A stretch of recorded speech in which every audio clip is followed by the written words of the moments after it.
¿Qué tal? ¿Cómo están? Mi nombre es Adrián Aguilar y estoy feliz y emocionado de poder estar ahora en el podcast de Hugo Pereira, en donde vamos a tener la posibilidad de hacerle preguntas que ya llevábamos tiempo de querer hacer. Hay mucha gente que me estuvo escribiendo que me decía, Adrián, ve y tú entrevístalo, porque él entrevistaba normalmente a personas. Así es que hoy vamos a estar aquí para poder conocer mucho más a Hugo Pereira. Muchísimas gracias y bienvenidos.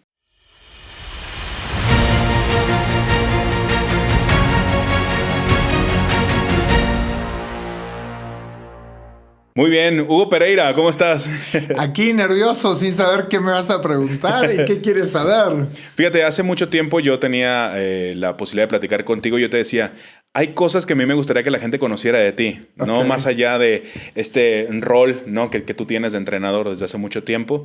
Me gustaría que brevemente pudieras explicarle a la gente a qué te dedicas, cómo fue que empezaste. Entonces, yo te voy a ir guiando, ¿te parece? Sale, pregunta. ¿Cómo podrías describir tu profesión? Mi profesión, a mí me gusta definirme como alguien que, a ver, podría ser, hay muchas definiciones, porque tiene que ver con puestos, con cargos y demás. A mí me gusta pensar que yo entreno a las personas en herramientas de liderazgo, ¿no? Me considero un entrenador de liderazgo personal. Entrenador, ¿por qué? Porque para mí el entrenamiento es como un gimnasio donde las personas van, se ejercitan, adquieren habilidades, adquieren capacidades o desarrollan capacidades que ya traían. Y desde ese lugar me encanta apoyar a las personas en sus logros, en sus metas y sobre todas las cosas. Yo un día descubrí que a mí me hacía muy feliz que las personas fueran felices. Y entonces me di cuenta que cuando una persona era feliz y venían y, por ejemplo, me platicaban, no, tengo este problema y esto y lo otro. Y yo decía, bueno, pero podrías hacer esto, fíjate esto y demás. Y se iban y lo hacían. Y venían y me contaban, gracias a lo que me dijiste, hice esto, hice esto, hice esto. Y yo no sabía que había una profesión como podría ser la consultoría, lo que podría ser el coaching, como una herramienta, como una profesión de apoyo a las personas.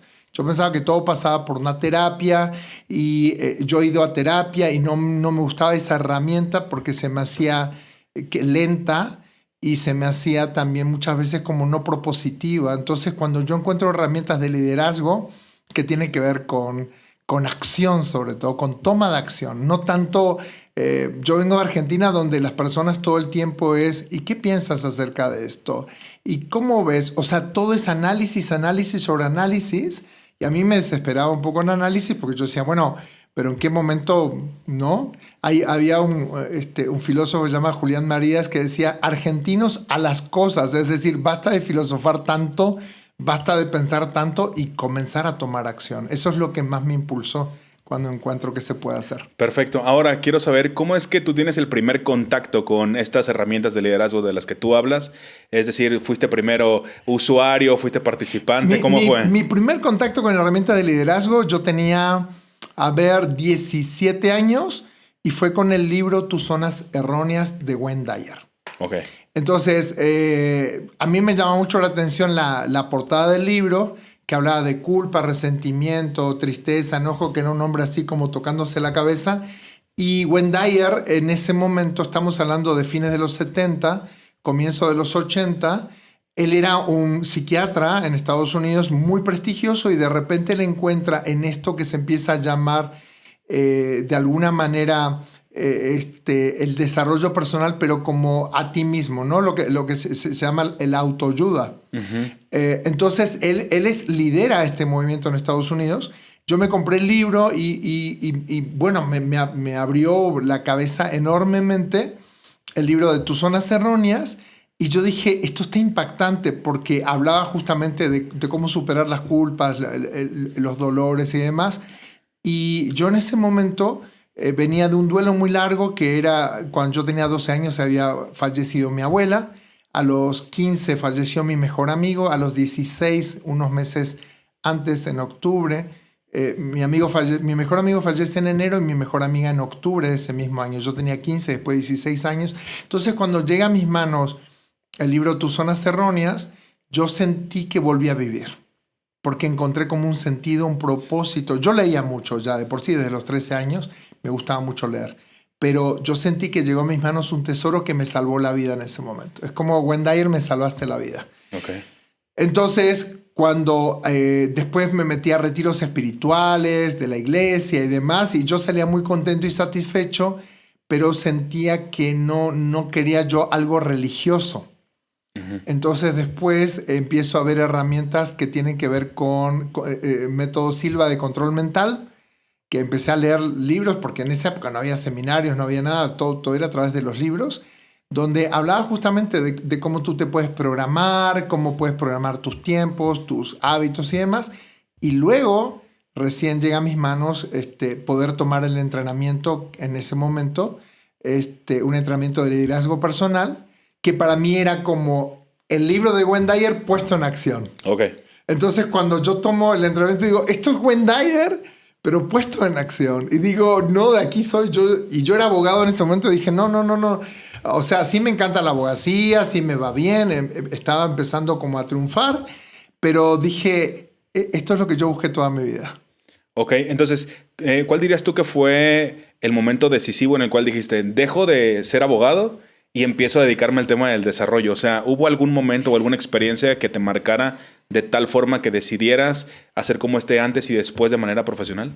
No hubo un momento, fue que yo tomé los entrenamientos, yo dije, de aquí soy, empecé a participar, y fue como natural el hecho de irme puliendo en estas herramientas de liderazgo. Y toda la gente que estaba a mi alrededor, mi entorno, eran todas personas que se estaban dedicando al desarrollo. Entonces me resultaba muy natural continuar. Y un día me dicen en la compañía en la que yo tomé el entrenamiento, oye, ¿quieres trabajar con nosotros? Y yo dije, sí, claro, obvio, quiero. Y para mí no fue costoso dejar la abogacía. Lo único que yo decía, ¿y si me va mal? ¿Y si yo suelto todos mis clientes y demás? Porque tenía 2 socias que yo sabía que podían continuar tranquilamente con el trabajo de abogados. Y yo dije, de última, me regreso con mis socias. Pero yo estaba tan convencido que este era el camino. Y ¿sabes qué? Una de las cosas que me impulsó fue darme cuenta que justamente Wayne Dyer habla mucho de lo único que tenemos es el presente y tomar riesgos. Entonces yo decía, este es el momento de tomar riesgos. Y de última, si me sale mal, me volveré. Yo también daba clases, era profesor. Entonces era como, no vuelvo al vacío, digamos. Pero también es como, vamos de acá para adelante. Y podría haber salido todo mal, la verdad. Ok. Ahora, tú hablas de zonas erróneas, ¿no? Sí. Entonces, en esa etapa de tu vida, ¿cuál dirías tú que era una zona errónea, por así decirlo? Culpa. Yo me sentía culpable de todo. Si alguien estaba triste, yo me sentía culpable. Si mi mamá estaba triste, yo me sentía culpable. Si mi papá no le iba bien económicamente, yo me sentía culpable.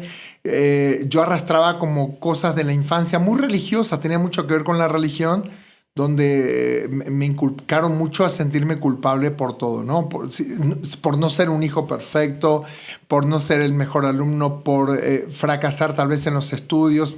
No eran fracasos, eran que tal vez no estaba 10. Pero todo eso yo lo había aprendido a tomar con culpa, por tu culpa, ¿no? Entonces, te voy a decir de dónde nació esto, que es bien gracioso. Yo tenía 5 años. Uh-huh. Y pasaron 2 cosas. Yo tenía 5, estaba en primaria, estaba empezando a escribir y me gustaba una compañerita que se llama Lidia, vive todavía, por eso se llama Lidia, y entonces le escribí una cartita y donde le decía, Lidia, te quiero mucho o algo así, y mi mamá interceptó esa carta. Okay. Y mi mamá interceptó, y creo que fue la peor manera, que me dijo, eso no se hace, está mal, ¿cómo vas a andar escribiendo esas cosas? Y yo me sentí muy mal, porque era como si estuviera haciendo algo tremendo y lo único que yo ponía, Lidia, te quiero. Okay. Y me sentía avergonzado de mí. Uh-huh. Y no conforme con eso, mi mamá viene y me dice, mi mamá era especialista en culpas. Entonces mi mamá viene y me dice, me acaban de detectar un soplo en el corazón, el doctor me dijo que estoy muy mal. Y si tú me quebrantas, que es como si tú no haces lo que yo te digo y me das dolores de cabeza, se me puede parar el corazón y me puedo morir en cualquier momento. Eso me lo dijo yo con 5 años. O sea, imagínate la herida profunda que cargué toda mi vida. Era como si no fuera bueno ser tú. claro, era que quien yo era no era suficiente para ser el hijo esperado, ¿no? Entonces, yo me sentía culpable. Imagínate, si mi mamá mi mamá era adicta a sentir dolores de cabeza. Es que me estalla la cabeza, que me duele la cabeza. Y es como, ¿qué puedo hacer? Porque por mi culpa se está... Y claro. entonces mi mamá dormía la siesta, media hora en la tarde. Y yo todas las tardes iba al dormitorio a mirar que estuviera respirando y que no se hubiese muerto desde los 5 años.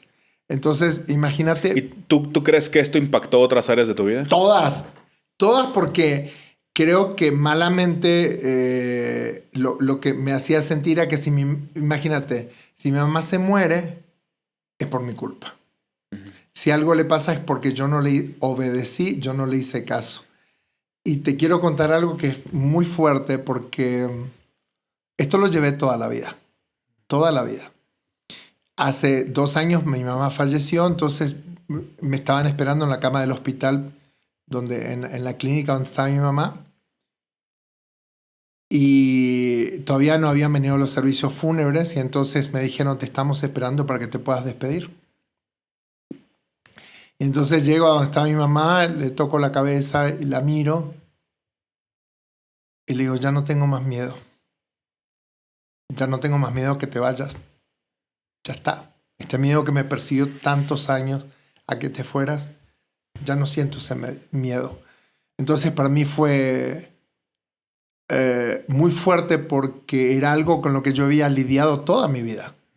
Entonces muchas veces tenemos mamás que de repente no saben el daño que hacen al trasladar a los niños sus propias frustraciones o sus propios dolores y que lo hacen de modo inconsciente, ¿no? Como para ordenar, para controlar y demás.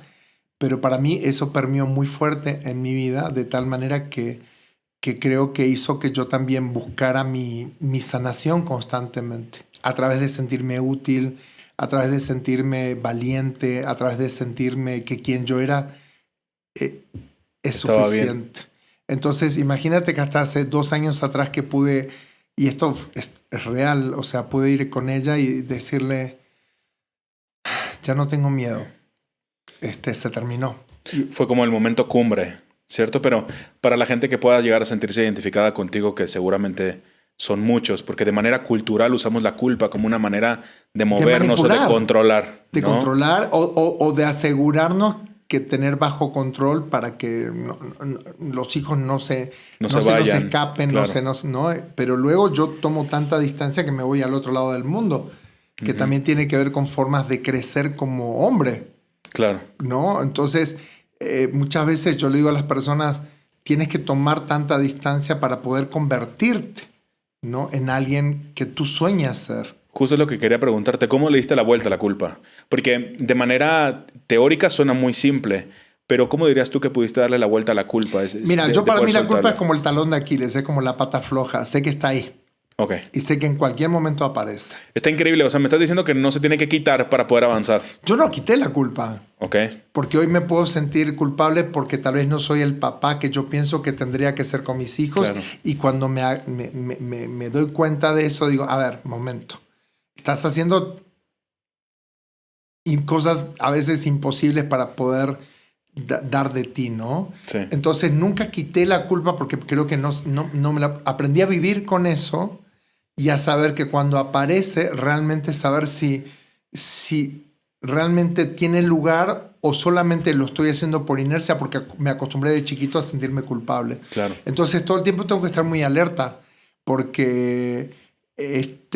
creo que de repente pensar que puedo hacer como una operación extirpar y decir la culpa ya no es parte de mi vida, no es real. Yo creo que está ahí permanentemente y es algo con lo que voy a lidiar seguramente el resto de mi vida. Claro, está bien interesante y hablas tú de los entrenamientos, ¿no? Pero sí. ¿Cómo podrías explicarle a alguien a qué te refieres con los entrenamientos? Bueno, los entrenamientos no son cursos porque tienen que ver con vivir una experiencia. Que el aprendizaje ya no es a través de tomar notas, que ya no es a través de que te pase un video, sino es que tú tienes una vivencia, una experiencia que te lleva a una reflexión, a un descubrimiento, a ver qué cosas estaban debajo y al escuchar a tus compañeros compartir también, vas aprendiendo, dices, ¿cómo lo resolvió? Qué interesante. Entonces, es vivir una experiencia, es como hacer un paréntesis en mi vida durante unos días para meterme de lleno a descubrirme a mí y descubrirme a través de lo que otras personas pueden compartir. Y está bien interesante porque cuando yo encuentro los entrenamientos como un estilo de forma de conocerme, lo que más me gustó es que no estaba implicado el tema religioso. Okay. Entonces, como no es una religión, no es creer en el entrenamiento, no, es darme la experiencia y sacar lo mejor que pueda de esa experiencia, ¿no? De aprendizaje, porque es una experiencia de aprendizaje. Entonces, yo estaba buscando, por eso de repente me fui a una religión, me fui a otra, estuve probando, viendo con un grupo de cristianos, con un grupo de católicos, con retiros espirituales y demás. Y yo decía, sí me encanta la vivencia, lo que estoy descubriendo, pero no me gusta el cariz religioso. Porque me parece que hasta el día de hoy pienso que las religiones también son instituciones y a mí me gusta lo espiritual, pensar que no necesariamente tengo que pertenecer a una institución para sentirme un ser espiritual, que puedo cultivar mi espiritualidad de otra manera. Claro. Y si tú pudieras decir cuál fue el regalo más grande que te llevó, que tú pudiste llevarte de tu entrenamiento, ¿cuál fue? El quitarme culpas. Ok. El darme cuenta que yo no era culpable. Es como, pero ni siquiera fue porque yo lo descubrí, sino porque alguien, a través de algo que yo compartí, que era muy fuerte para mí, simplemente me dijo, tú no tuviste la culpa. Y yo necesitaba escuchar eso de otra persona que no fuera yo. Y de alguna manera luego pude tener conversaciones con mi mamá muy profundas, en las cuales le hice saber el dolor que cargaba y demás. Y mi mamá me dijo, no quiero que cargues con ninguna mochila. Dijo, lo que quiero es que sea feliz. Pudimos como restablecer ese vínculo y demás, pero yo creo que por dentro llevaba ese miedo a perder a mi mamá hasta el último día. Entonces yo a las personas que tienen a su mamá, a su papá vivos, les diría, aprovechen, sean empáticos, entiendan que de repente fueron educados también de otra manera muy distinta, donde tal vez mi mamá fue educada con culpas. Entonces era lo que ella sabía hacer, ¿no? Y mi papá fue educado de otra manera. Pero me parece que si tú me preguntaras hoy cuál fue el momento más importante, yo diría que hay una serie de momentos importantes porque es como un escalón. Cuando subí pude ver más lejos y después subí otro escalón y pude ver más lejos. Y entonces creo que incluso hoy estoy como en esa posición no sé. Creo que hoy soy mejor persona que hace un año atrás. Ok. Y creo que hoy soy mejor persona que alguien que era hace 5 años. No porque me volví más bueno, sino porque creo que me volví consciente. Y hay muchas cosas que hoy ya no me importan. Hay muchas cosas que hoy honestamente me resbalan. Hay muchas cosas que hoy no me preocupan, que tal vez hace 5 años, 6 años, 8 años me preocupaban. Y hoy sinceramente creo que en esto de ir creciendo, quitar culpas y demás, sé que las personas toman decisiones, acciones, y hay algo que a mí me gusta aquí de México, cuando la gente te dice no somos monedita de oro. Entonces yo sé que siendo quien yo soy, a algunas personas les puede gustar, a otras personas no. Algunas personas ni me conocen y tal vez ni me quieren, y otras personas que ni me conocen ni me quieren. Sí. Entonces yo no puedo evitar, fíjate, yo no puedo evitar que las personas hagan lo que quieren hacer. Entonces un día me dicen, sí, pero hay coaches que son muy malos. Y yo digo, sí, pero hay médicos malos, hay abogados malos, hay ingenieros malos, por eso se caen los puentes, se cae el metro, o sea, porque hay algo que está mal hecho. Claro. Pero así también hay gente, hay coaches espectaculares, maravillosos, que realmente se enfocan en la vida de las personas. Hay pastores buenos y hay pastores malos, hay sacerdotes buenos, sacerdotes malos. Yo lo único que puedo seguir haciendo es seguir poniendo y poner cada vez lo mejor que yo considero que es lo mejor de mi parte, y las personas podrán elegir. Y a mí me gusta mucho algo que es la parábola del sembrador, que hablaba de un sembrador que iba sembrando, sembrando, y venían los pájaros y comían algunas semillas, y él salía a espantarlos con el sombrero para que se fueran. Seguía sembrando y seguía espantando hasta que en un momento tomó la decisión: o me dedico a espantar o me dedico a sembrar, sabiendo que muchas personas van a venir a comer, o muchos pájaros van a venir a comer de esas semillas que yo sembré, y eso también está bien. Ya no me peleo con eso y simplemente a seguir adelante. Buenísimo. Ahora, terminas tú tu proceso y entonces tú dices, yo empiezo a hacer como contribución, participo de los entrenamientos. Fue natural que me invitaran a trabajar. Y entonces, como consecuencia natural, digamos, claro, viene esta invitación. ¿Cuál dirías tú que fue el desafío más grande al momento de estarte formando para poder dar estos entrenamientos? Atravesar mi propia autopercepción. ¿Qué significa esto? Me entrenaban, me capacitaban, me daban herramientas y demás, pero yo nunca sentía que estaba listo. Porque siempre sentía que algo me faltaba, que algo me faltaba, que algo me faltaba. Y no me gustaba mi voz. Entonces yo decía, yo no me puedo parar frente a la gente con esta voz de pito que tengo. La gente se me va a matar de risa, va a ser horrible, me voy a sentir pésimo y demás. Entonces, hasta que un día me dijeron, vas. Y fui. Y di mi primer entrenamiento, que es en el programa de liderazgo de Logros. Y empecé ahí a de alguna manera enfrentar. Y como me fue bien, yo dije, bueno, es una casualidad. La segunda vez, bueno, es una casualidad. Entonces me di cuenta que necesitaba trabajar mucho en mi confianza, en creer que realmente yo sí podía, yo era capaz.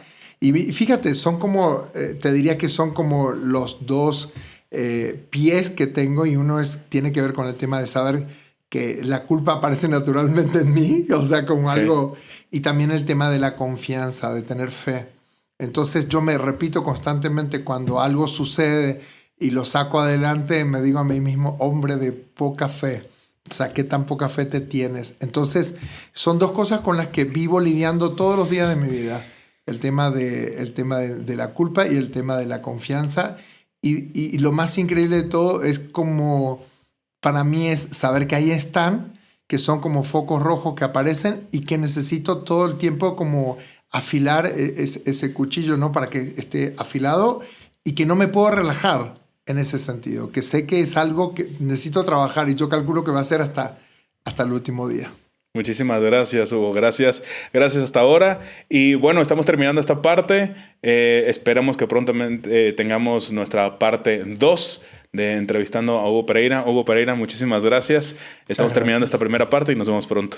Muchas gracias, Adrián Aguilar. ¿Cómo te encontramos? Ahora sí te pregunto a ti. Adrián Aguilar Trainer en Instagram, Facebook y TikTok. También nos vemos por ahí. Muchas Adrián gracias. Aguilar Trainer. Gracias a todos por acompañarnos. Gracias por la posibilidad de poder contribuir y poder dar de mi parte. Así que nos vemos pronto. En Instagram estoy como Hugo Pereira Training. Estamos también en YouTube como Hugo Pereira Podcast y por supuesto en Spotify como Hugo Pereira Podcast. Gracias por acompañarnos. Hasta la próxima. Adrián, ha sido un placer. Gracias por esta entrevista. Nos quedamos pendientes de la segunda parte. Sí, falta mucho todavía. Muchas gracias. Hasta la próxima.